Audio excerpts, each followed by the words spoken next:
War is too important to be left to politicians. They have neither the time, the training, nor the inclination for strategic thought. As for Jomini, he may depart from the noble airman's opinion to a degree. Specifically, I suspect, while General Ripper saw war and battle as inseparable and confined to the realms of science, and neither to be left to the politician, Jomini said, echoing Clausewitz in tone, if not literally, "War in its ensemble is not a science, but an art. Strategy, particularly, may indeed be regulated by fixed laws resembling those of the positive sciences, but this is not true of war viewed as a whole." It was this scientific strategy where his magnum opus, The Summary of the Art of War, from 1838, stems and describes for the first time in detail what Jomini described as grand tactics and what we today would call the operational level of war. Jomini has been rightly derided as formalizing the conduct of war and focusing entirely on the control of your own forces to the exclusion of the enemy. The enemy-focused levels of war are contained at the political and tactical levels, the levels he spends the least amount of time on.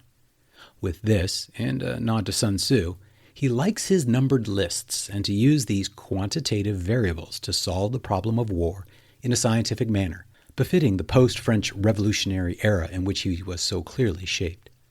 To start, he has the 4 fundamental maxims of war. Maneuver the mass of the army upon decisive points and attack the enemy's lines of communication. Quickly engage fractions of the enemy's army with the majority of one's own. Focus the attack on a, quote, decisive point, and economize force on supporting attacks to focus effort on that decisive point. If this doesn't evoke the 9 principles of war described earlier in the podcast, you weren't paying attention, or you just missed it. While Fuller may have been the first to describe them so succinctly, it was undeniably a refinement of what Jomini started. Going further, and such that I won't quote, he has the 10 forms of war, civil, multinational, etc. He then has the 9 reasons of war, defensive, offensive, expansionist, etc. So once you have identified the form of war and reason of war, you have enough facts to hand off to the military professional to determine the strategy to conduct the war. So for Jomini, strategy is the development of the plan in the confines of a headquarters using a map. You then have grand tactics, or operations, by which you adjust the plan to the realities on the ground and position the forces where they need to be based on the strategy. Finally, tactics is the use of these positioned forces against the enemy. It was this middle ground that Jomini focused on, and frankly, his critics spent too much time attacking this focus. 1. Jomini was the first to delve into this level. Strategy and tactics have been discussed and written about since the Greeks.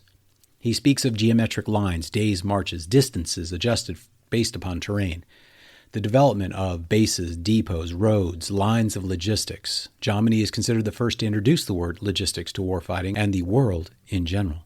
The term itself is derived from the word lodge, from which a logis in the Old French was a shelter for an army. Logistics expanded this to include the art of moving, quartering, and supplying troops.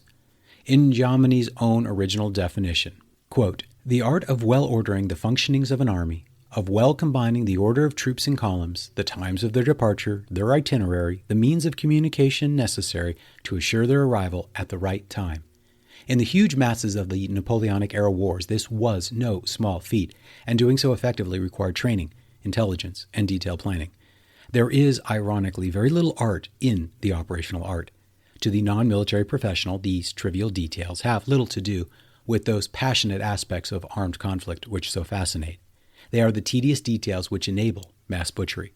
So infused is modern doctrine with Jomini's original contribution to these details that, as noted, there is little to be gained in studying Jomini except as a historical nerd. So returning to strategy, the step-by-step process by which it is developed, systematically ordered, the commander and political leader agreed as to the purpose of the war. A detailed study of the theater of operations. Select the base of operations, determine the zone of operations, determine the objective, and finally, determine the lines of operations to move the forces from your base to the selected objective. It is a simple formula and logically unassailable. As someone who formally trained in the so-called operational art, it differs little, except in scope, from what I learned in nearly a year at Joint Forces Headquarters in Norfolk, Virginia. as for Clausewitz, and clearly borrowing still from Napoleon. Both of these greats seek the one great battle by which the enemy is conquered and the war concluded. Any other battles are fought to reinforce the primary objective, to seize and destroy interfering forts, to clear the lines of operations, to establish a new depot. Battles for their own sake to be avoided, save for the one great fight which will determine the victor. Jomini does not rest with simply stating the need for the one great battle. He describes in detail how to ensure it happens, and does so with a prescriptive nature which, in my opinion, is his greatest flaw, and that those who adhere too greatly to Jomini's operational focus tend to fail. In describing the theater of operations, he thinks in terms of a box with sides, each of the warring factions controlling two sides of the box, giving them operational maneuver to engage or avoid the decisive battle, which is the ultimate objective. The key is to gain control of three sides, thus removing the enemy's ability to maneuver, fixing the enemy in place at the operational level. The classic example is the American Civil War, where so much force was focused on the Mississippi River campaign in the West. This was seen as the open side. The North controlled the eastern seaboard by its superior navy and, by definition, the North. The South tried unsuccessfully to challenge this naval superiority to gain their own third side. The South controlled the Mississippi and, obviously, the South. This was pure Jomini, as nearly every general in the war was a graduate of West Point and Dennis Mahan's Jomini-focused curriculum. As such, both sides agreed to the theater of operations, and the inherent logistical superiority potential of the North meant an inevitable victory. And here's where it all falls apart. Both sides have to agree to the box in which you fight. Jomini was the original inside-the-box thinker. We literally call our training areas the box. Inside you fight, outside you don't. In World War I and World War II, the French's box was France. The German box expanded beyond to the Netherlands and Belgium. Much of the criticism of Churchill in Gallipoli was he was thinking outside the box of the Western Front. The dabbling amateur, despite his Sandhurst education and fairly extensive combat experience as both journalist and combatant, ignoring the actual war. Going back to the four sides theory, the southern campaign in North Africa and Italy could be seen as trying to seize another side of the box. The Allies controlling the Atlantic West, the Soviets controlling the Caucasus and the East. The implied commandment to control three of the four sides, in my opinion, takes away from the explicit demand to force the great battle on terms advantageous to you by massing all forces. Berlin was accessible with or without controlling Italy in World War II. In World War I, Berlin was never accessible, so expanding beyond the established box of the Western Front made sense. In World War II, I don't think it did.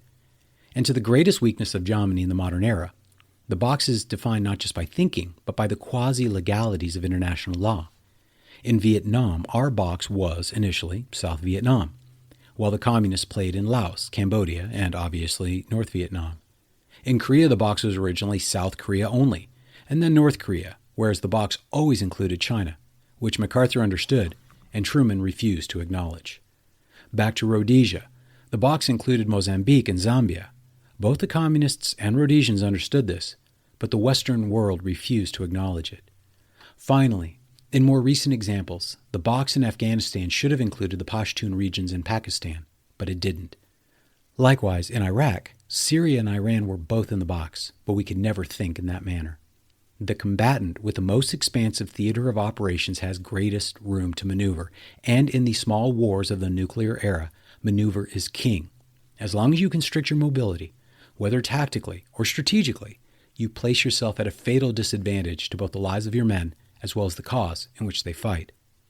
Jomini is rightly credited with establishing much of the doctrine by which modern empires fight, but it borrows so heavily from the earlier great empire that I must attempt to give a brief overview to how the Roman Republic and its empire fought the wars in which it conquered most of the world.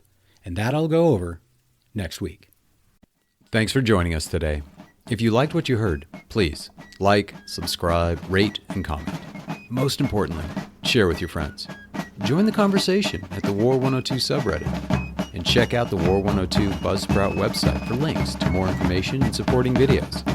Send me an email at war102podcast@gmail.com. I look forward to your comments and hope you join us again next week. See you then.